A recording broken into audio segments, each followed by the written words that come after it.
Hey guys, my name is Sabir Bhatti. A very warm welcome to another episode of the Sabir Bhatti Show, the place where I interview interesting people with interesting perspectives. My guest today is Lois Hollis. That's spelled LoisHollis on Twitter at Lois Hollis 3 and the website, which is loishollis.com. I will, of course, also include Lois's other social media links in both the YouTube and podcast description. Lois Hollis is on a mission to shift opinion on what she describes as one of the most forbidden subjects, that being shame guilt. Following a prolonged period of depression, anxiety, and 30 years of suffering from migraine headaches, Lois realized the detrimental impact that shame guilt was having on her life. Following this realization, she has for the past 15 plus years been working as a shame guilt educator, counselor, and filmmaker in an attempt to offer lessons on health and spiritual maturity and help us mitigate the negative energy surrounding shame guilt. So much to explore over the next hour or so. So a very warm welcome to Lois Hollis. Hello. Hello, and thank you for exposing our only enemy, shame guilt.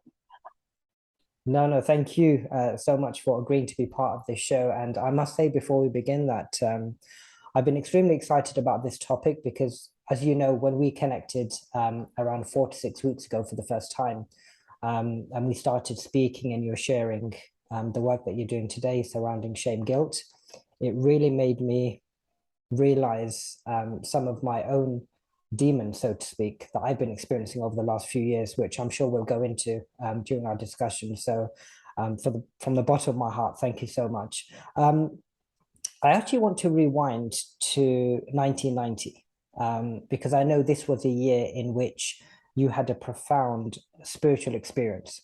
Could you perhaps start by shedding some light on this for us? Well, it was very interesting that the week before that experience, I was at the Edward Casey Library in Virginia Beach. Now it's all on tape, but in those days you could go to a bookstore and pick out your book. And one of the books I found was How to Handle Spiritual Emergencies. And I went, oh, that's an interesting book. So I just kind of looked at it because I never really read that many books. I just kind of breeze through them and find what I need to say. I have that type of intuition. So that was interesting. And then it was just very interesting because my children were off at camp, except, yeah, they were off at camp, which is summer, and they had a rest and I had a rest.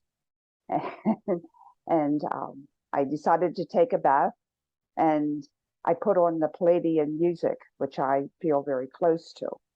And immediately, I mean, not like a second later, immediately, golden light, whatever that is, golden white light poured into my head. I never meditated. I never did Kundalini. I didn't do any practices. Of course, I've always been close to God's spirit and talk to him daily because that's who I talk to. But it wasn't like I never did any practice to do anything. It just happened. And at that point, I became cosmic. I don't know what that means, but I just saw the whole universe. And ever since that day, I've been able to be here and there. Now, again, I can't explain that other than I can be talking to spirit and also talking to you, not simultaneously, but telepathically. And then the next day I started to write. I wrote my whole childhood on the computer that I never knew about. It was like me talking to me.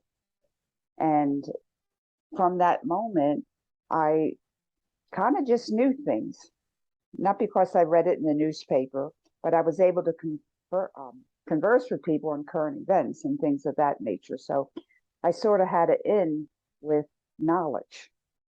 So when I was in horrible stress in my, I'd say, 50s with debilitating broken bones, concussions, and broken neck, and from an experience I had in childhood, which I didn't remember it until now. So now I see my life as I had many experiences like this. This wasn't the only one, but was the only one that I remembered. And when I remembered that one, I remembered the other ones. So all through my life, I've had connection with spirit. I guess that's the only way you could say that. So when I was like, the doctor said, you have 2 years to live because of your incredible problems, and your kidneys aren't working, and you have a leaky valve, and so forth and so on. You can't breathe with your lungs because you're totally crippled. I talked to God because, and I eventually got information about shame and guilt. At that point, I called it shame and guilt. And so I went to the library, and one person said to me, Lois, what do you do about shame? And I went, oh, that's an odd word. Me saying that, it's an odd word. Because like nobody says that word, right? And not in 1990. So I went to the library because we didn't have internet, and I only could find Bradshaw's book, and said shame is a sickness of the soul. And I went, that's interesting. Anyway, long story short, I began to learn about shame in my life. Eventually, I learned through the help of being in a circle, you know how you do circle, there's not conferences, but self-help groups. You know how you just talk and talk and talk. And eventually I was able to understand about shame guilt, because they never talked about it either. So eventually I learned that shame guilt was the cause of all my negative emotions. I didn't have to go to therapy for anxiety or anger or bullying or suicide and can't get out of bed in the morning. I was like tap dancing, because I'm a tap dancer. That's how I got through life. I tap danced. And I think that moved the Kundalini energy all the time. So I was always moving Kundalini without knowing it. I was tap dancing, not moving Kundalini. So once I realized it, and I realized it's a thing, it's not me, I don't own it, my whole life changed. And I changed. And I was able to see it because of my abilities. And I just took it out and threw it away, took it out and threw it away. Because this is very profound. Shame guilt energy only has one defect. It dissolves in detection. Wow. Yeah. So I'm like, how easy is this? I can find it. But that's why it's always been secret, because if you find it, you can get rid of it. Yeah, no, absolutely. And that's huge. Yeah, that's huge. And I really appreciate you sharing that spiritual experience, because that was certainly the catalyst for what you do today. And before we discuss how your intrigue for shame guilt came about in a bit more detail, could you perhaps give us your interpretation of what shame guilt actually is? If you were to describe it in a nutshell, what would that be? Well, I have my own shame guilt energy, but through the grace of beautiful, wonderful hosts like you, they have given it their own name. And I'll share that with you. Some people call it the shame guilt leech. Some people call it the alien invader. Some people call it the vampire. And my dearest friend says it's the evil wizard that messes with your mind. So you can pick your own title, and please let me know. But to me, it's an energy. Okay, now how can I define that? We have love energy. And everyone knows what that gives us. What gives us joy and happiness, self-confidence. We're a mighty mouse. We can do anything. We never question our abilities. I mean, we don't even question it rather than try to defend it. So we're just like empowered people. We have compassion. We have intuition. We don't have to go to therapy to find happiness. We have it. And that's what the love energy does. And that's really who we are. However, on the other side, we have negative energy. And the negative energy comes in the form of words from your friend, your mother, your father, the government, the religion. They say, you're a stupid jerk. You can't do any better. You must kneel on your knees because you have sinned. You're bad. And those words have energy. And how do you feel when someone tells you that? You contract. So it's an energy, comes from the words that people say to you negatively and what you say to yourself. Yeah, you're right. I'm stupid. I flunked that class when I was 10 years old and I'm not any good. I mean, we all do that. So shame, guilt comes to us from that energy. And what does shame, guilt do? It turns our compassion to depression. It turns our intuition to anxiety. It turns our passion to anger. So we are already passionate and loving, but shame, guilt energy came in and twisted it, twists our mind, twists our health. It messes with the electrical lines, the ley lines inside of us, the meridians, and we get sick, we get illness. Okay, you have to have nutrition and other things, but this lays the groundwork for faulty absorption of minerals and vitamins. So it affects our spirituality because it's like God's talking and we have the walkie-talkie. And God's talking with his walkie-talkie and we're talking with us. Shame, guilt cuts that line. So it doesn't give us access to spirit or to God. Sure. It damages us completely, physically, mental, emotionally, spiritually. Now, I call it a computer virus. What happens to your computer when you get a virus? Oh, don't even talk about it, right? And what do you do about it? You get a virus removal program. And then the thing starts working again, hopefully.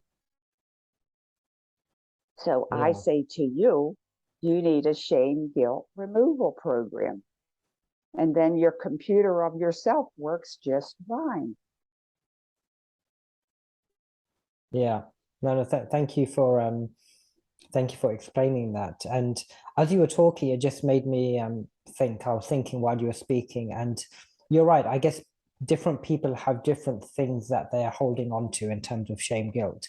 And for me personally, it was probably linked to one of my previous relationships, in fact, from a few years ago, where I did certain things that I'm certainly not proud of even to this day.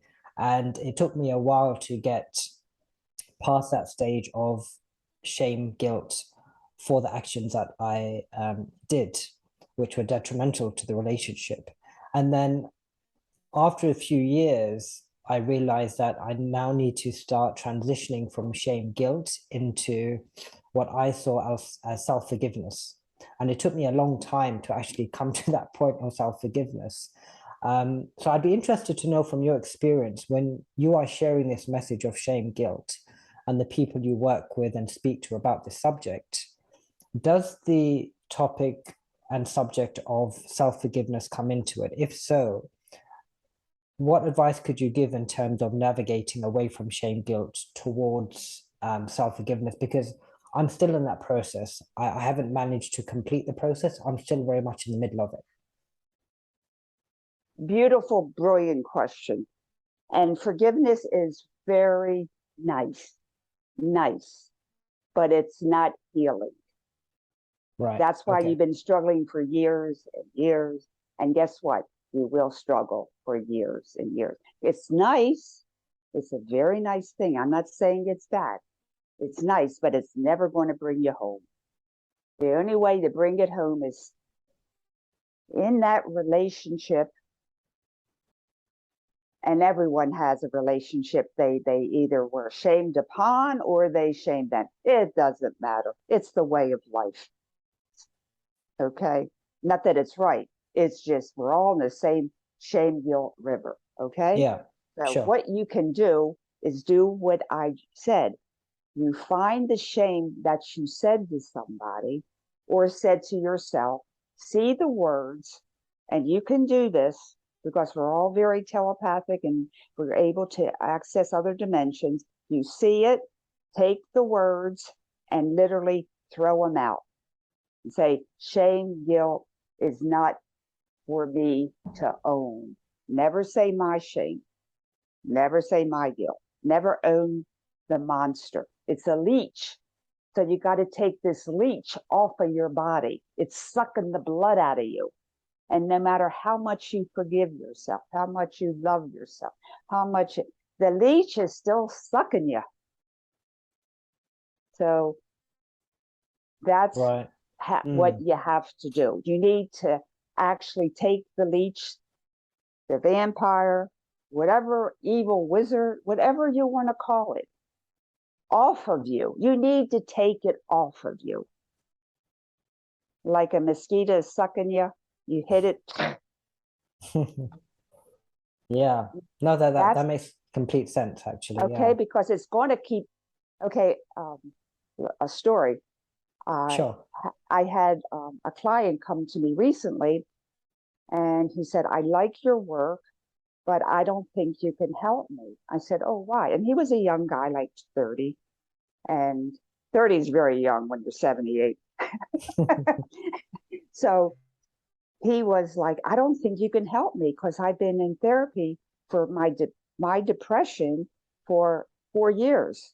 And I still am, in fact, I'm more depressed because I've less money and I haven't gotten anywhere. So I think I'm unhelpable. I said, let me tell you, you will always be in depression, no matter what course you take, how much time you talk to somebody, how much food you eat or don't eat, you will always be in depression at some point until you get rid of the shame, guilt that's causing the depression.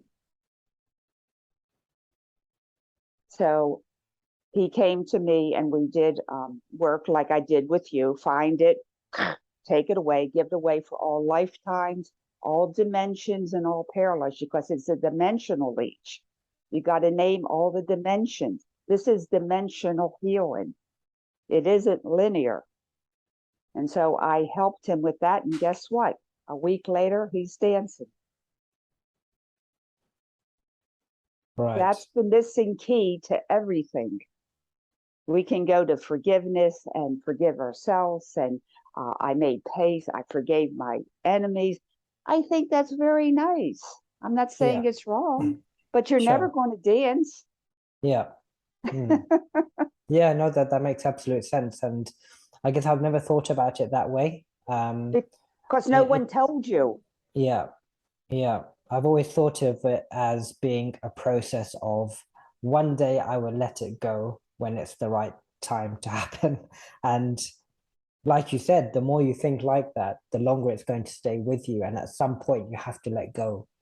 Well, you have to get rid of the leech that's sucking you. I mean, like it's a thing. That's why I became a filmmaker. That was not fun. But anyway, I learned how to be a filmmaker so that I can show people what shame guilt looks like and how to get rid of it, because it's a visual. I mean, you don't understand it until you see the visuals. Yeah, absolutely. And I did want to ask you about the filmmaking because I actually had two questions in one, which I wanted to ask a bit later on. But before I do that, I just wanted to explore something that you mentioned toward the beginning of our conversation. And I found it intriguing when I started reading upon your material, because you make a clear distinction between naming this shame guilt and not shame and guilt. What is the difference between the two? Because if I hadn't come across yourself and your work, I would have labeled it perhaps as shame and guilt. Why do you feel it's necessary to combine it as one word, shame, guilt? Because that's the road to healing. Shame potentiates guilt. Guilt potentiates shame. Guilt, shame. It's a vicious cycle. Now, if you see a coin, you have heads and you have tail. but it's a coin. That's what I'm saying. It's shame, guilt. Now you have shame on one side and guilt on the other, but it's still a coin. Okay, now, the reason that culture, psychology does it in that way, because it confuses you. Oh, I have to work on the shame. Shame's really bad. Guilt, not too bad, because we got to be moral. Hey, give me a break. We're moral. God made us that way. We're happy, we're loving, we're joyful, we're compassionate, and shame comes in like a tornado and messes everything up. So it's not that I have to take happiness classes or learn how to be happy. I am happy. I just have a black blanket over me that I can't see my happiness. Okay? That's all there is. There ain't no more. It's not complicated. Now, so your mind's going, but I heard them say guilt is good, but I know shame is bad. How? So your brain is, instead of getting rid of the shame guilt leech, your brain's going, I don't know. We have to get rid of shame. No, we got to keep guilt. No, we got to keep guilt. No, shame. That's what your mind's doing and stopping you from healing. Okay. We have two nervous systems. One is unconscious and one's conscious. And that's it. Shame rides on the unconscious mind, and guilt rides on the conscious mind. But it's another heads and tails. It's the same thing. Now, why do we get so mixed up? Because this is how, I'm a nurse, this is how medicine works. If you have a virus in your brain, they call it meningitis. If you have the same exact virus in your lungs, they call it pneumonia. If you have the same virus in your kidneys, they call it nephritis. In your liver, they call it hepatitis. Do you see where I'm going with this? But what is it? It's the same virus, but it's at a different location, so they can make billing and diagnoses for that. And I guess it has some help, but it confuses you, because with shame guilt, you're like, it confuses your mind. But it's the same problem.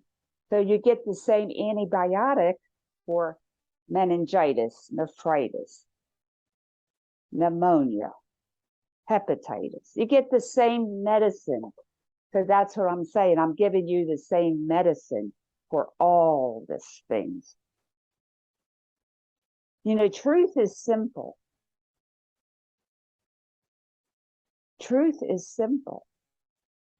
And that's what we have been deluged with, all this rhetoric, when it's just a thing. Now, people say, I call it shame guilt because I don't know what else to call it. Maybe someday they'll come up with something, but I can't separate the two, because I separate your mind. And your mind isn't focused on getting rid of the shame guilt that you said or someone said to you. Is it shame or is it guilt? I don't know. So you're in a quandary of what to call it instead of getting rid of the dumb thing. Yeah. Yeah, no, again, that makes complete sense. And you're absolutely right. When one feels shame, certainly from my experience, guilt is automatically within that emotion as well. So it does make sense, I guess, to call it one, because guilt is often attached to shame. But thank you for... It's the same thing. It's either heads or tails. Throw the coin. What am I going to feel today, shame or guilt? Yeah. And psychology and the people like Brene Brown, I'm so glad she brought shame into the public. But, they're right in defining it. Shame makes you feel, lesser than, and guilt is you're a bad person. So the definitions are true, but that doesn't help me to heal. It slips my brain. They both make me feel bad. Yeah. They both make me feel like I did something good, because shame says you should hide because you're so bad. Guilt says, yeah, you're right. You should hide. You're bad. It's the same thing. Yeah. it's this, I can only think of it as a coin, a nickel, heads or tails, but it's still a nickel. I mean, give me a break. It's still a nickel. Yeah, no, that's a great metaphor, and no, thank you again for clarifying that for us. And Now I want, go ahead. yeah, sorry, go ahead. Sorry to cut you off. So when you say shame, guilt, your mind comes together. Hmm. We can't split our mind. We lose focus. And then that's a great way of making people stay in shame, guilt, because they can't find a way out. And the truth is, our government, our religion, people in authority use shame, guilt to make us buy the right products, do what they want us to do, and so forth and so on. So you can see the work of shame, guilt is very, very effective. In fact, I found this book a couple months ago, How to Be a Jewish Mother. And it's written in 1908. And it's how to shame them into obedience. Is this a book that you've purchased fairly recently, or have you had it for a while? I had it for like a couple months. I paid 10 cents at the thrift store, you know. Okay, so And that's it's a all book. about, yeah. That's a book you recommend. I don't recommend it. I just think it's Okay. interesting that it's Right. that, Okay. they make a book about how to shame your kid into obedience. At least they're honest. But Yeah. you know, when you look at this now in a different light, you say, "Oh my God, it's true. They shamed me. They guilted me, and I don't want it. I don't want it." So when people talk to me in those words, I go, I don't take it. Now, did I do this immediately? No, it took me a while to understand the whole thing. So I Sure. just shove it off. And you're smart. We're smart, but shame makes us stupid. Can I tell you why? Of course. Okay. Have you ever heard of David Hawkins? I haven't. No.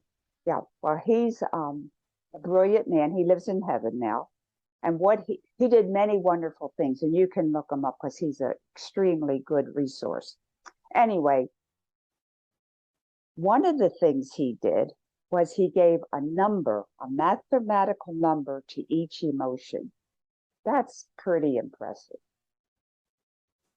And I don't know if he knew how great it was, but I think it's magnificent because it's mathematic, it's math, it's numbers. You can't fudge numbers. It isn't my opinion. Okay, I have an opinion, but this is math.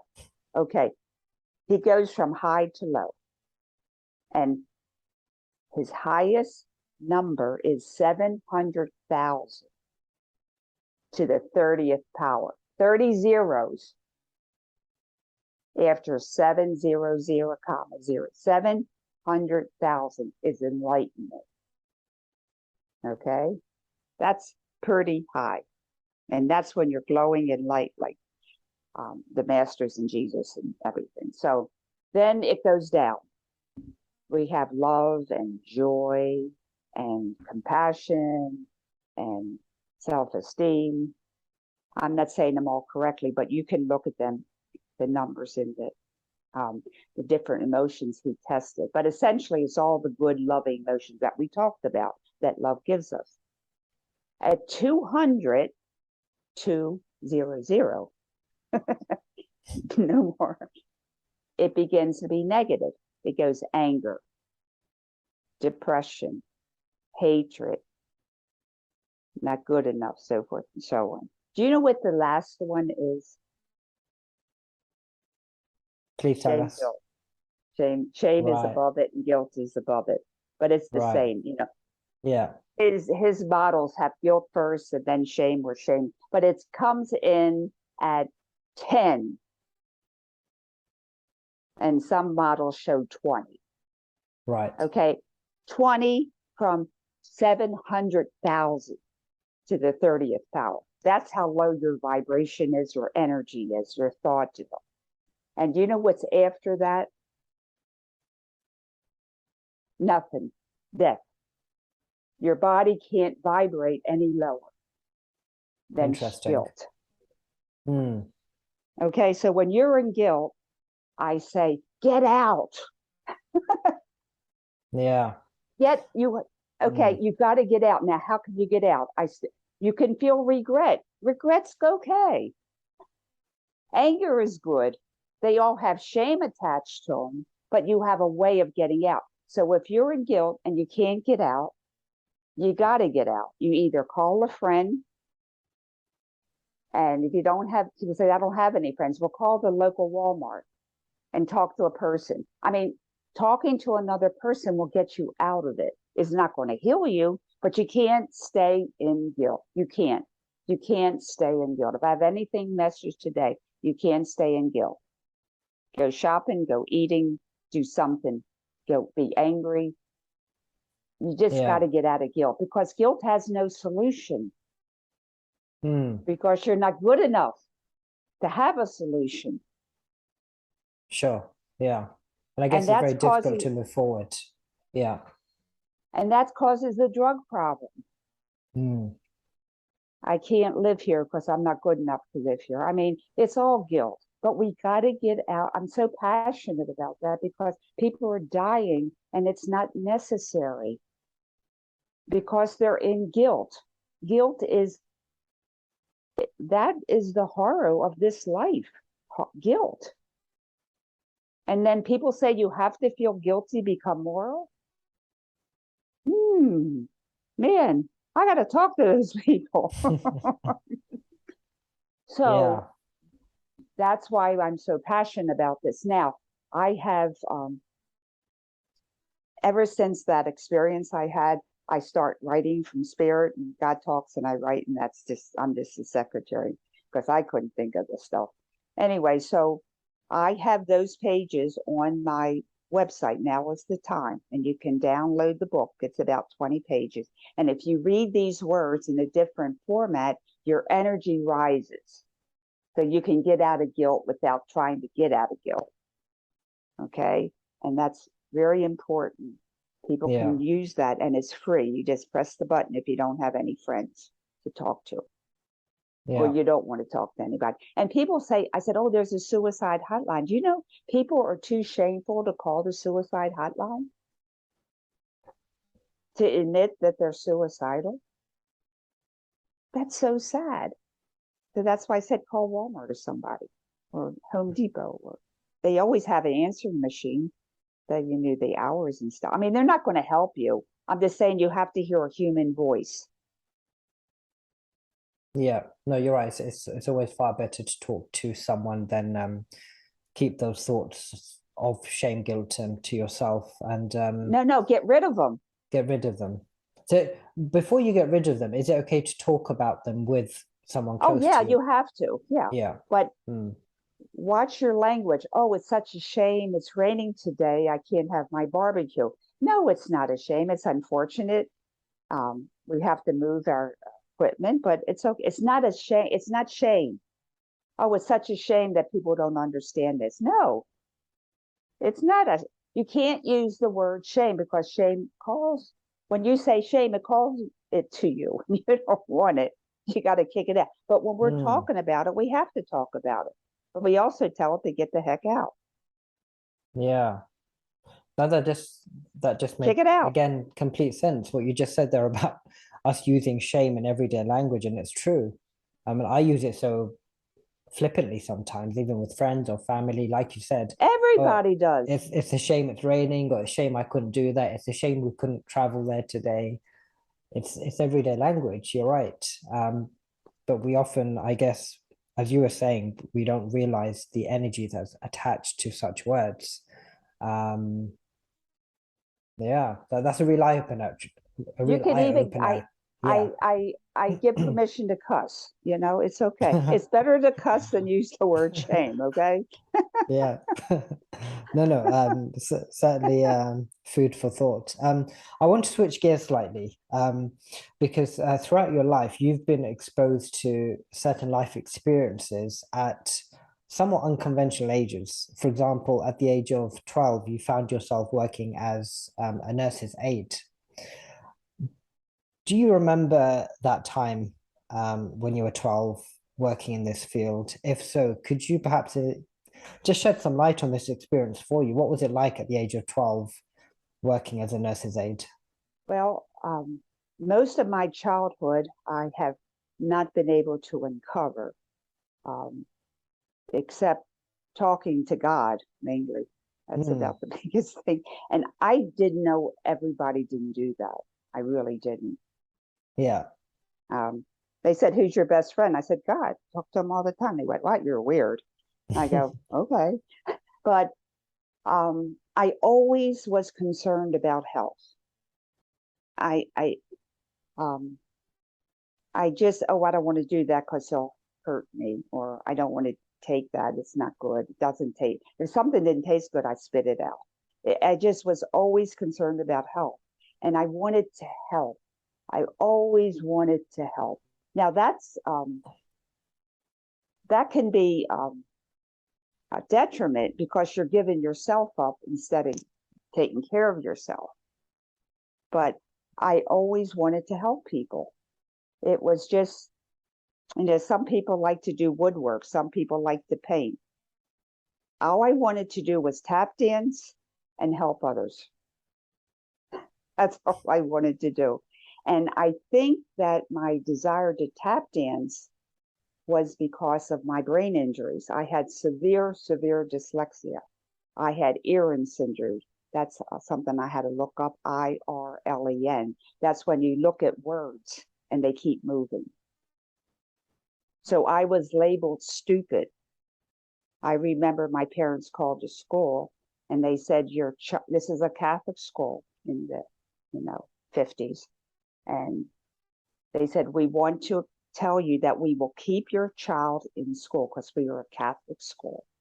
But we put her in the back of the class because she is called a stupid child. She cannot read and she talks with a slur and stutters. So she has many deficiencies, and I just want to tell you that she will never learn. And that's because of all the brain traumas I had. My neck was broken. C1, 2, and 3 were broken. Severe blows to the head, thrown down steps, and so forth. So there was massive trauma, and of course, with massive trauma, you have brain injuries, so God talked to me, and I learned a lot of things. And the more I danced, the more I could read. It was very interesting.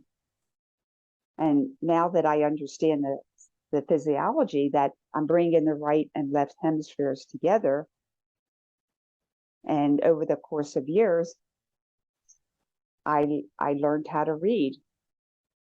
And the most incredible time was when I got a letter from the University of Pennsylvania, an Ivy League school in Philadelphia, that I was admitted to college.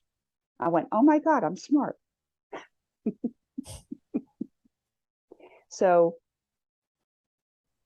I just, like, you want to talk, you want to do your podcast. I always wanted to help people heal. So it was obviously to go into nursing. And then I helped with the creation of the first kidney hemodialysis unit. And I always saw things that weren't done. So I said, I have to do it because nobody's doing it. And that's how I felt about the shame guilt work. It's like, well, nobody's doing anything about this, and I am, so I'll do it. It just Yeah, was natural. sure. And you also mentioned a few minutes ago the fabulous work that you're doing with filmmaking. And that's another question I wanted to delve into with you, because later in your life, at the age of 64, I believe, or Yeah. thereabouts, you enrolled yourself into a film school. I'm intrigued about this because it's not often you hear about someone enrolling in a film school At in their 64. 60s, exactly at your age. So that was really fascinating to hear. Could you walk us through what this experience was like for you, and how did you navigate your way through this new experience? Um, I was giving a lecture in Sedona when I found out about all these emotions and how we could talk to them. And I was so excited, and I'm talking to people and I'm like having so much fun. And somebody raises their hand. They said, Lois, what are you talking about? I said, well, talk to your depression. They're there and you can talk to them and they can make friends with them and get rid of the shame, guilt. And, it's just a thing. And they go, Lois, I love you dearly, but I don't see what you see. I said, you don't see that? I couldn't believe it. So I said, oh, I'll just go to film school and make a film. What do I see? Oh my God. It wasn't as easy as I thought. However, I lived in Sedona, and Sedona had its own film school, which was awesome. And then the interesting thing, and I'm glad you mentioned this to me, is because it was like several thousands of dollars. And I was like, oh my goodness, I can't afford that because, I live on a restricted income and and that's kind of nutty anyway. So I came home from my interview with film school. On the way home, I stopped at my mailbox to pick up my mail. And there was a envelope from a corporation. And I said, I think they got the wrong person, but they got the right name. So I opened it up and there was a check for almost the same amount of money of film school tuition. It was thousands of dollars. And it's because my ex-husband and I, who were divorced, we had many stocks together. And one of the stocks companies was sold. And they had to give out the shares to the people, because it was no longer a viable company, but I still, by law, they had to give me my money for the shares. And that's how I went to film school. Right. I put the check in the mail and wrote them a check and I went to film school. So I said, okay, I guess I'm supposed to go. That's a true story. So when I went to film school, obviously I was the oldest one there. They're all teenagers, mainly guys with cameras and all that. And I can't do cameras. I really can't. My brain don't work that way, but I tried. Anyway, so it was very shameful because I couldn't do what they did, but I had the idea. So about 6 months into the whole situation where I didn't understand about lenses and cameras angles and so forth, I thought it was neat, but I didn't see myself doing it, but I'm still got to do it. It's that I got to do it. So we all had lunch and things together. We were always talking about, they're mainly talking about their ideas. And I said, can I give you my opinion? I said, oh, sure. So I gave them an opinion. So I became the person that gave them the way to do their film, the concepts of doing their film, and how it can relate to people. So I was that part of the film for them, and they didn't care because they had all the tech. So we made a deal. They did the tech and I did the concept, and everybody was happy. That's how I got through film school.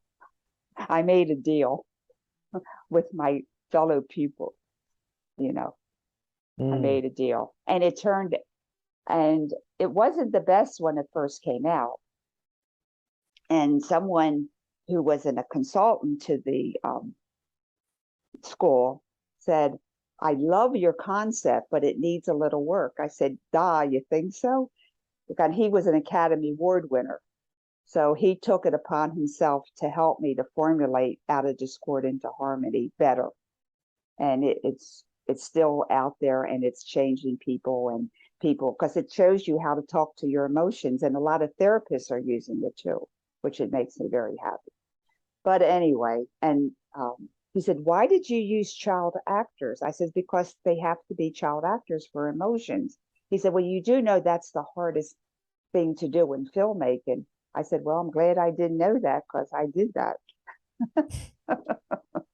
So that was totally on fate, but I'm so glad I did it. And I'm working with someone else now to do another film. Oh, great. And for everyone who's watching and listening, the film that Lois is referring to, you can find out more information about that on Lois's website, which is loishollis.com, loishollis.com.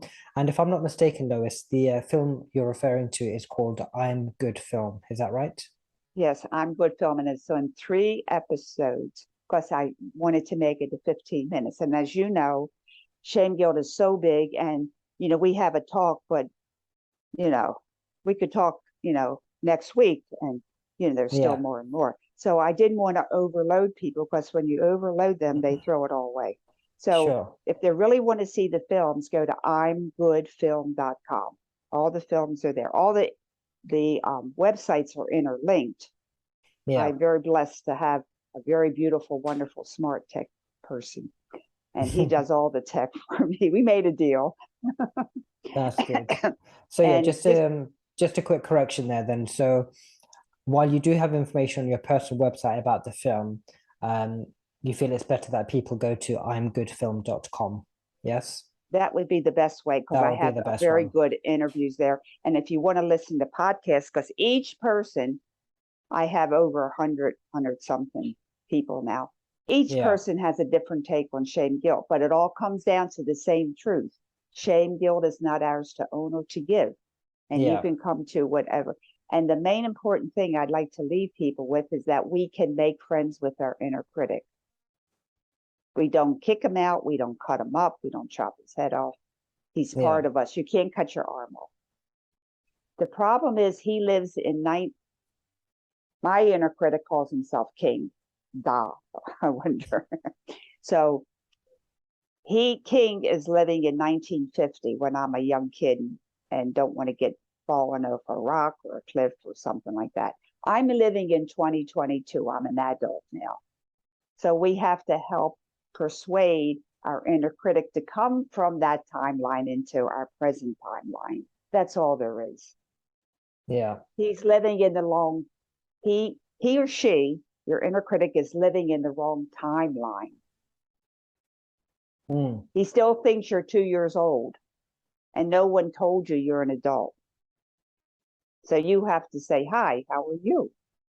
How can we become friends? And they'll probably shush you away because that's what they do, because you're stupid, because that's what you say you are, because that's what your society tells you, because shame guilt told you, right? And he's your shame guilt producer. So you have to make friends with him. And you can. It doesn't take that long. It's kind of fun. Now, King goes around the world trying to find me wonderful podcasts like you, instead of shaming me all the time. He's got another job. Right. Yeah. No, really interesting insights there. And just a quick reminder again, in case anyone missed it. So whether you're watching this or listening, the website to find out more about Lois's film is imgoodfilm.com. And you can find out all the information about the film through that website. And I will include that website on the YouTube and podcast description as well. Lois, I know you are leading a busy life and you have lots of things going on. So we'll be wrapping up very shortly. But before we do, I just wanted to ask you one final question. And this is a question that I was actually looking forward to asking you because, as you know, we were speaking on email over the last few weeks. And within our conversation, you mentioned that you are someone who is very open to feedback and suggestion from other people, and you allow yourself to ponder over feedback and suggestions before deciding whether or not to take it on board or not. Now, the reason why I wanted to ask you this question is because, and this is a somewhat selfish question for me, so excuse me in advance. Yeah. I've always found it very difficult for the majority of my life to take on feedback and suggestions from people with regards to what I should be doing or if I should be doing something in another way to what I'm doing. And I think I do that because I'm very self-reliant and I have been self-reliant for many, many years, especially in my professional life, because I've always found that to deliver me the best results. And then more recently, over the last few months, I started pondering on this and realized that actually I've been doing a lot of this in my personal life as well, where I don't like being told what to do or how to do something. And I've been asking myself the question, can this be detrimental in the long run? Now, from someone who has significantly more life experience than me, what's been your experience of this? How do you manage to sift through what can be good advice and what can be negative advice? Because I feel I'm at the point in my life where perhaps I should be a bit more softer with my approach. I'd love to get your insights into this. But that's a very good question because I'm looking at my own life as well. You're very, very good at this stuff. Um, I would say that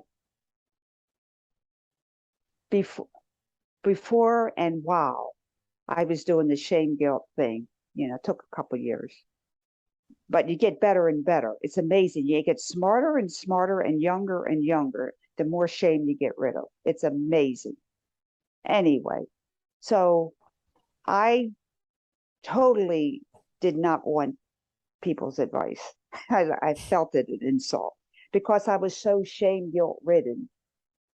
But then I came to a point that I was, higher in my vibration. Like David Hawkins says, you're moving up because you're not doing the shame guilt thing and you're getting more and more smarter, you're getting enlightened. And that stopped me from finding out how to be with everybody. I didn't want to isolate myself. So that's where I came to. And now I feel like I want your suggestion. I'll never forget, my youngest daughter is incredible author, reader. She's just incredible. She knows what to say, when to say it, and how to say it. Anyway, when I first wrote my intro to my book many, many years ago, I was so excited. I mean, I said, look, here it is. And she says, Mom, I don't know what a darn thing you're talking about. She said, you have to reach people. I said, what do you mean reach people? That's what I had to learn. What is your problem? I want to know your problem so I can tell you the solution. And people see it that way. So if for teaching, for understanding and being compassionate, you have to know how people think. I don't know how people think until they tell me. Now, if someone, like I'm doing dishes or something and someone tells me use more soap or less soap, I go, that's micromanaging. I don't like that. I hate that. And it's very detrimental. So I think you have to decide what is micromanaging and what is important. I can't stand micromanaging. Yeah. I'll tell you off. Unless I can see a truth in it. Yeah. Because I can walk it, I can do something two ways. It doesn't matter. So don't tell me I can't do it that way because I can. I decide which way I want to do it. Now, if it's more beneficial to do it your way, okay, that's smart. But if it's stupid, I don't like stupid comments. Yeah. Does that No, help? yeah. I think because and I never realized it until recently actually that I work this way in my personal life. I always thought it was just associated with my professional life. Um, but yeah, over the years I've just found it to deliver me the best results, and I'm always more content when I'm making decisions by myself. And you And that, should be. That's very yeah, empowering. and that could be for And anything. Yeah, so when people say, I go, oh, that's interesting. And then I decide either I take it or I don't. yeah, So I mm, don't get insulted like I used to because the shame guilt is less. You're right, getting right. insulted because the level of shame guilt is high. I The less see. shame Yeah, you have, mm, the less interesting. insults you're going to feel. So it has not, what I'm trying to say is everything is related to the amount of shame guilt energy you're Mm, carrying.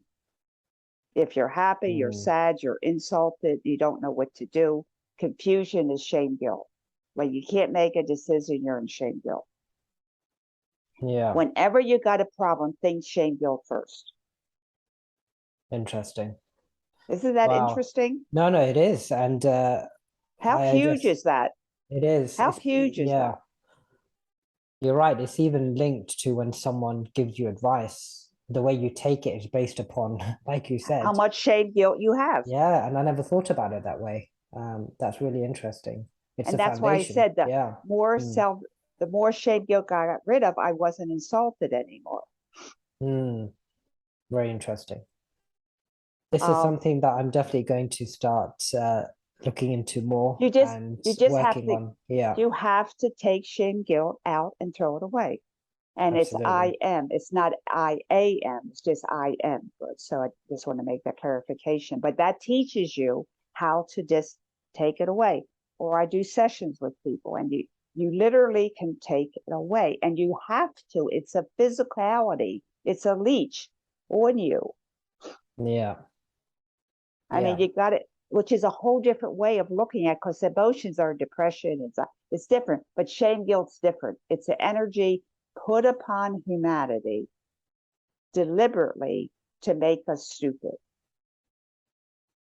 Mm. Definitely food for thought. And thank you for sharing so much over the last hour. It's been really insightful. Lois, before we wrap up and before I remind everybody of how they can follow your work, is there anything else that you wanted to mention? Something perhaps that I haven't um, mentioned through my questions? If so, please feel free to do so. I think you covered it all. My message is don't stay in guilt or shame. Kick it out. Call a friend. Read my writings. I don't know. You're very smart and see it. I'll leave you a vision if I have a minute. Yeah, The sure. Wizard of Oz. Dorothy goes up to see the wizard. Oh, a powerful wizard. And she's so scared and trembles in fear. So she finally gets there, and Toto pulls the curtain back. And what does she see? A little old man, bald and gray, with a big machine puffing green smoke. That's shame guilt. It's a puff of green smoke. That's all there is. There ain't no more. So you be a Toto. That's my Yeah, message. Be a Toto and pull the curtain back. Bio Toto and pull the curtain back. What a fabulous way to end this episode. Lois Hollis, thank you so much. It's been an absolute honor and privilege connecting with you and having this wonderful conversation. You've certainly lit up some light bulbs in my own mind as to the subject of shame guilt. And as I said at the beginning of the conversation, it's something that I've been dealing with and struggling with over the last few years. And certainly this conversation has gone a long way in helping me. So from the bottom of my heart, thank you so much. I Thank really you for appreciate it. exposing the evil wizard. Thank you once again. And for everybody who's watching and listening, just a quick reminder, Lois Hollis's website, which is loishollis.com. That's spelled LOISHOLLIS.com. And the other website, which we mentioned in conversation a few minutes ago, which is the website for Lois Hollis's film, which is imgoodfilm.com. Please do go check out that as well for more insights into Lois's film that she made, all to do with shame, guilt, and how to deal with it. And you can also catch Lois on Twitter at Lois Hollis 3. Thank you so much for watching and listening to this episode. I hope you've enjoyed it as much as I have. Until next time, do take care of yourself. Have a blessed day. Thank Bye-bye. you.